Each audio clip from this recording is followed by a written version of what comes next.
ಇನ್ನು music director. So ನೀವೇ ಹೇಳಬೇಕು, ಈ ಫಿಲಮಲ್ಲಿ 7 ಸಾಂಗ್ ಅಂದರೆ ಜಾಸ್ತಿ ಸಾಂಗೇ ಮಾಡಿದ್ದೀರಾ. ಕೆಲವು ಹಿಟ್ಟಾಗಿದೆ, ಆಲ್ಮೋಸ್ಟ್ ರಿಲೀಸ್ ಆಗಿರೋದೆಲ್ಲ ಯೂಟ್ಯೂಬಲ್ಲಿ ಚೆನ್ನಾಗಿ ಒಳ್ಳೆ ರೆಸ್ಪಾನ್ಸ್ ಬರ್ತಾ ಇದೆ. ಸೊ ಇನ್ನು ಬಿಡುಗಡೆ ಇರೋಂಥ ಉಳಿದಿರೋ 5 ಸಾಂಗ್ ಎಷ್ಟು ಸ್ಪೆಷಲ್ ಆಗಿರುತ್ತೆ ಮತ್ತು ಯಾವ ಥರ ಇದೆ ಅಂತ? ಸೊ ಇಲ್ಲ ಸರ್, ನೆಕ್ಸ್ಟ್ ಕಂಪ್ಲೀಟ್ ಸಿನಿಮಾದಲ್ಲೇ ನೋಡ್ಬೋದು ಸಾಂಗ್ಸ್ ಎಲ್ಲ. ಓಕೆ, ಅದು ರಿಲೀಸ್ ಮಾಡೋ ಇಲ್ಲ ಸರ್, ಪ್ರೀ ರಿಲೀಸ್ ಇರಲ್ಲ? ಪ್ರೀ ರಿಲೀಸ್ ಇಲ್ಲ. Okay. ಲಿರಿಕಲ್ ವಿಡಿಯೋ ಬಿಟ್ಟಿದೆ ಅದಕ್ಕೆ, ಆಕ್ಚುಲಿ ಜಸ್ಟ್ ಜನರ ಇಂಟ್ರಾಕ್ಷನ್ಸ್ ನೋಡೋಕ್ಕೆ ಓಕೆ ಹಂಗೆ ಮಾಡ್ಬೋದು ಸರ್. ಓಕೆ, 7 ಸಾಂಗ್ ಅಂದರೆ ಜಾಸ್ತಿ ಬೇಕಿತ್ತಾ ಅಂತ? ಆಕ್ಚುಲಿ ಪ್ಲಾನ್ ಮಾಡಿದ್ದು actually 4 songs sir. Okay, but story ಕೇಳ್ತಾ ಬಟ್ ವಿ ರಿಯಲೈಸ್ಡ್ ಅಲ್ಲಿ ಬೇಕು ಅನಿಸ್ತು ಸರ್ ಆಕ್ಚುಲಿ. ಅಂದ್ರೆ ಕಂಪ್ಲೀಟ್ ಸಾಂಗ್ಸ್ ಇರಲ್ಲ, ಮಿಡ್ ಸಾಂಗ್ಸ್ ಆನ್ ಹೋಲ್ ಆಗಿ ಮೇ ಬಿ 7 ಸಾಂಗ್ಸ್ ಇದೆ ಕರೆಕ್ಟ್ ಆಗಿದೆ. ಓಕೆ, ನಿಮ್ಮ ಫೀಲ್ಡ್ಗೆ ಒಂದು ಕ್ವಶನ್, ಅಂದರೆ ನಿಮಗೆ ಹೊಸಬ್ರಿಗೆ ಮ್ಯೂಸಿಕ್ ಡೈರೆಕ್ಟ್ರಿಗೆ ಸೊ ನಮ್ಮ ಕನ್ನಡ ಚಿತ್ರರಂಗದಲ್ಲಿ ಯಾವ ಥರ ಸಪೋರ್ಟ್ ಇದೆ ಅಂತ? ಸಪೋರ್ಟ್ ಮೀನ್ಸ್ ವೆಲ್ಕಮ್ ಮಾಡೋದಾಗಿರ್ಬೋದು, ನಿಮಗೆ ಅವಕಾಶ ಕೊಡೋದಾಗಿರ್ಬೋದು.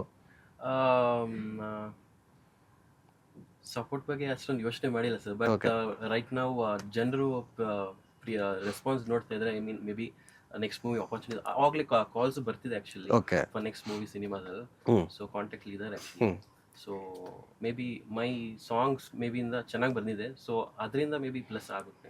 ಅಲ್ಲ, ಏನಕ್ಕೆ ಅಂತಂದರೆ ಇವಾಗ ನೋಡಿ, ಕೆಲವರು ಮ್ಯೂಸಿಕ್ ಡೈರೆಕ್ಟರ್ ಹೊಸೊಬ್ರು ನಾನು ಮಾತಾಡ್ಸಿರೋದ್ರಲ್ಲಿ ಅದು ಸರ್ ಇಷ್ಟು ವರ್ಷ ಸ್ಟ್ರಗಲ್ ಪಟ್ಟಿರ್ತೀವಿ, ಸೊ ಒಂದು ಸಕ್ಸಸ್ಗೆ ನಾವು ಈಸಿಯಾಗಿ ಸಿಕ್ಕಿರಲ್ಲ, ಸೊ ಸುಮಾರು ವರ್ಷ ನಾವು ಬ್ಯಾಕ್ ಎಂಡ್ ಕೆಲಸ ಮಾಡಿರ್ತೀವಿ ಅಂತ. ಸೊ ನಿಮ್ದು ಯಾವ ಥರ ಇತ್ತು? ಇದರಲ್ಲಿ ಏನೋ ನಂಗೆ ತುಂಬ plus actually. Okay, first movie ಯಾರು ಆಕ್ಚುಲಿ ಬಜೆಟ್ ಕಮ್ಮಿ ಇರೋದ್ರಿಂದ mostly okay, maybe live musics ಕಮ್ಮಿ ಇರ್ತಿರ್ತಾರೆ, ಮೇ ಬಿ ಅವ್ರ ಸಿಂಗರ್ಸ್ ಜಾಸ್ತಿ ಇರಲ್ಲ, ನಾರ್ಮಲ್ ಟ್ರ್ಯಾಕ್ ಸಿಂಗರ್ಸ್ ಕಲ್ಲ ಆಡ್ತಾರೆ. But this movie I should be really thankful to producer and Harivaras sir. Okay, so ನಂಗೆ ಎಲ್ಲ ಪ್ರೊವೈಡ್ ಮಾಡಿದೆ ಸರ್, ಗುಡ್ ಸಿಂಗರ್ಸ್, 18 ಸಿಂಗರ್ಸ್ ಹೌದು ಫಸ್ಟ್ ಮೂವಿಲಿ, and 7 songs and live music, complete songs live, violin, ಶಾನೈ, saxophone, guitar, complete ಎಲ್ಲ live sir.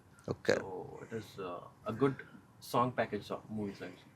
Okay, ಇನ್ನು ಅದೇ ಇವಾಗ character wise ಮಾತಾಡ್ತಾ ಇದ್ರಿ, ಇದರಲ್ಲೂ ಬೇರೆ ಬೇರೆ ಕ್ಯಾರೆಕ್ಟರ್ ಇದ್ದಾರೆ, ಸೀನಿಯರ್ಸ್ ಇದ್ದಾರೆ, ಜೂನಿಯರ್ಸ್ ಇದ್ದಾರೆ ಅಂತ. ಸೊ ನೀವು ನೋಡಿರ್ತೀರ ಆಲ್ಮೋಸ್ಟ್, ಶೂಟಿಂಗ್ ಆಗಿರ್ಬೋದು, ಫಿಲಮ್ ನೋಡಿರ್ತೀರ? ಇಲ್ಲ, ಆಕ್ಚುಲಿ ಇವರು ಆಕ್ಟ್ ಮಾಡಿದ್ದಾರೆ ಸಿನಿಮಾದಲ್ಲಿ. ಓಕೆ, ನೋಡಿ ಹೇಳಿಲ್ಲ ನೋಡಿ, ಇವರು ಒಂದು ಕ್ಯಾರೆಕ್ಟ್ ಮಾಡಿದ್ದಾರೆ, ಓಕೆ, ಚೆನ್ನಾಗಿ ಮಾಡಿದ್ದಾರೆ. ಅದಲ್ಲೇ ನೀವು ಒಂದು ಹೇಳಿದ್ರಲ್ಲ, ಯಾರಿದ್ ಮ್ಯೂಸಿಕ್ ಡೈರೆಕ್ಟರ್ ಇಲ್ಲ ಆರ್ಟಿಸ್ಟ್ ಅಂದ್ರಲ್ಲ, ಆರ್ಟಿಸ್ಟ್ ನೋಡೋಕೆ ಆರ್ಟಿಸ್ಟ್ ಅಂತ ನಾನು ಹೇಳಿದ್ದು ರಾಂಗ್ ಇಲ್ಲ ಅಂತ? ಪಕ್ಕ ಇಲ್ಲ. ಓಕೆ, ಅಲ್ಲ, ಸ್ಮಾಲ್ ಇದು ಆನ್ ಸ್ಕ್ರೀನ್ ಅಲ್ಲಿ ಮಾಡೋದೇನು? ಹೌದು, ಸುಮ್ಮನೆ ಅವ್ರು ಡೈರೆಕ್ಟ್ ಸುಮ್ಮನೆ ಕೊಟ್ಟಿರಲ್ಲ, ಹೌದಾ? ನಿಮ್ಮಲ್ಲಿ ಏನೋ ಒಂದು ನೋಡಿರ್ತಾರೆ, ಸೂಟ್ ಆಗಿರೋದಕ್ಕೆ ಕೊಟ್ಟಿರ್ತಾರೆ. ಸೊ ಇನ್ನು ನಮ್ಮ ಬಾಸ್ ಅವರು ಹೇಳ್ಬೇಕು, ಮಾತಾಡಬೇಕು, ಮಗಿ ಪುಸ್ತಕ ಚಿತ್ರದ ಬಗ್ಗೆ, ಶೂಟಿಂಗ್ ಅಲ್ಲಿ ಅನುಭವ ಆಗಿರೋಂಥದ್ದು ಏನು ಹೇಳ್ತೀರಾ ಅಂತ? ಯಾವ ಥರ ಇತ್ತು?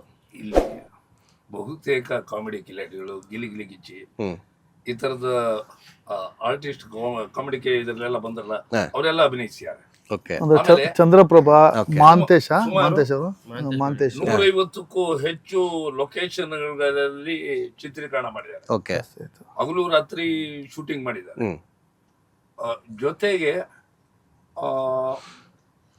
ಒಂದೊಂದು ಸೀನ್ವೇ ಅದು ಮಾಡ್ಬೇಕಾದ್ರೆ ಅದಕ್ಕೆ ತಾಲೀಮ್ ಕೊಟ್ಟು ಆನಂತರವನ್ನ ಅದನ್ನು ಚಿತ್ರೀಕರಿಸೋದ್ರಿಂದ ಅದು ನೈಜವಾಗಿ ಬರೋದಕ್ಕೆ ಹೆಚ್ಚಿನ ಒತ್ತು ಕೊಟ್ಟಿದ್ದಾರೆ. ಅದ್ರ ಜೊತೆಯಲ್ಲಿ ಬಹಳ ಮುಖ್ಯವಾಗಿ ಇವತ್ತಿನ ಜನರೇಷನ್ ಏನ್ ಕೇಳ್ತಾ ಇದೆ ಅಂತ ಹೇಳಿದ್ರೆ, ಸಿನಿಮಾದಲ್ಲಿ ಮನೋರಂಜನೆ ಕೇಳ್ತಾ ಇದೆ, ಮನೋರಂಜನೆ ಇದೆ ಇದರಲ್ಲಿ ಮಗ್ಗಿ ಪುಸ್ತಕದಲ್ಲಿ. ಓಕೆ, ಮನೋರಂಜನೆ ಜೊತೆಗೆ ಮತ್ತೆ ಈ ಸಂಗೀತ ನಿರ್ದೇಶಕ ಇವ್ರು ಮಾಡ್ಯಾರಲ್ಲ ಯಶಸ್ ನಾಚಪ್ಪ, ಹೌದು, ಅದ್ರಲ್ಲಿ ಒಂದು ಸಾಂಗ್ ಇದೆಯಲ್ಲ, ಆ ಸಾಂಗ್ ನೋಡಿದವರು ಒಂಥರ ದುಃಖದ ಛಾಯೆಗೆ ಹೋಗ್ತಾರೆ.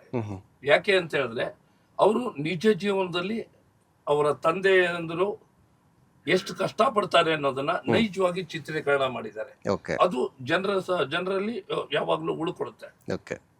ಅದ್ರ ಜೊತೆಗೆ ನಿರ್ದೇಶಕರಿದಾರಲ್ಲ, ಅವಿರತವಾಗಿ ಅದರ ಬಗ್ಗೆನೆ ಯೋಚನೆ. ಅವರು ಒಂದು ಮನೆಗೆ ಹೋದ್ರು ಸಿನಿಮಾ ಮಂದಿರ ಅಂತಾನೆ, ಬೇರೆ ಯೋಚನೆನೇ ಇಲ್ಲ. ಈಗ ನಮ್ಗೆ ಹೆಂಗ್ ಬಣ್ಣದ ಬದುಕಲ್ಲೇ ನಾವು ಬದುಕನ್ನು ತೊಡಗಿಸ್ಕೊಂಡಿದ್ವಿ, ಹಾಗೆ ಅವರು ನಿರ್ದೇಶನದಲ್ಲೇ ಹೊಸ ರೀತಿಯಲ್ಲಿ ನಾವೀನ್ಯತೆ ಏನಾದ್ರು ತೋರಿಸ್ಬೇಕು, ಜನರಿಗೆ ಹೊಸ ರೀತಿಯದ್ದು ಕೊಡಬೇಕು. ಖಂಡಿತವಾಗ್ಲೂ ಇದರಲ್ಲಿ ಹೊಸ ರೀತಿಯ ನಿರ್ದೇಶನವನ್ನು ಮಾಡಿದ್ದಾರೆ, ಹೊಸ ರೀತಿಯ ಕಾನ್ಸೆಪ್ಟ್ ಇದೆ. ಜೊತೆಗೆ ಬಹಳ ವಿಭಿನ್ನವಾದ ಶೈಲಿಯಲ್ಲಿ ಎಲ್ಲಾ ಕಲಾವಿದರ ಕೈಲು, ಯಾರು ನಿಮ್ಗೆ ಅಲ್ಲಿ ಹಳೆ ಬೇರು ಹೊಸ ಚಿಗುರು ಕೂಡಿರಲು ಮರಸಬಹುದು, ಅದು ಹೇಳ್ತೀವಿ ನಿಜ. ಆದ್ರೆ ಇಲ್ಲಿ ಹಳಬ್ರು ಇದಾರೆ, ಹೊಸಬ್ರು ಇದಾರೆ. ಅಲ್ಲಿ ಸಿನಿಮಾ ನೋಡಿದಾಗ ಹಳಬ್ರು ಯಾರು ಹೊಸಬ್ರು ಯಾರು ಅನ್ನೋದು ಗೊತ್ತಾಗೋದಿಲ್ಲ. ಈಕ್ವಲ್ ಎಲ್ಲರ ಕೆಲವು ಕೆಲಸವನ್ನ ತೆಗೆಸಿದ್ದಾರೆ. ಇದು Okay. ನಿರ್ದೇಶಕರ ವೈಶಿಷ್ಟ್ಯತೆ. ಓಕೆ. ಲೇಟೆಸ್ಟ್ ಹಾಗೂ ಇಂಟ್ರೆಸ್ಟಿಂಗ್ ಸುದ್ದಿಗಳಿಗಾಗಿ ಬಾಸ್ ಟಿವಿ ಕನ್ನಡ ಚಾನೆಲ್ನ ಸಬ್ಸ್ಕ್ರೈಬ್ ಮಾಡಿ. ಹಾಗೆಯೇ ಬೆಲ್ ಐಕಾನ್ ಪ್ರೆಸ್ ಮಾಡಿ. ಇದರ ಜೊತೆಗೆ ಫೇಸ್ಬುಕ್, ಇನ್ಸ್ಟಾಗ್ರಾಮ್, ಎಕ್ಸ್ ನಲ್ಲೂ ಮಿಸ್ ಮಾಡದೆ ಫಾಲೋ ಮಾಡಿ.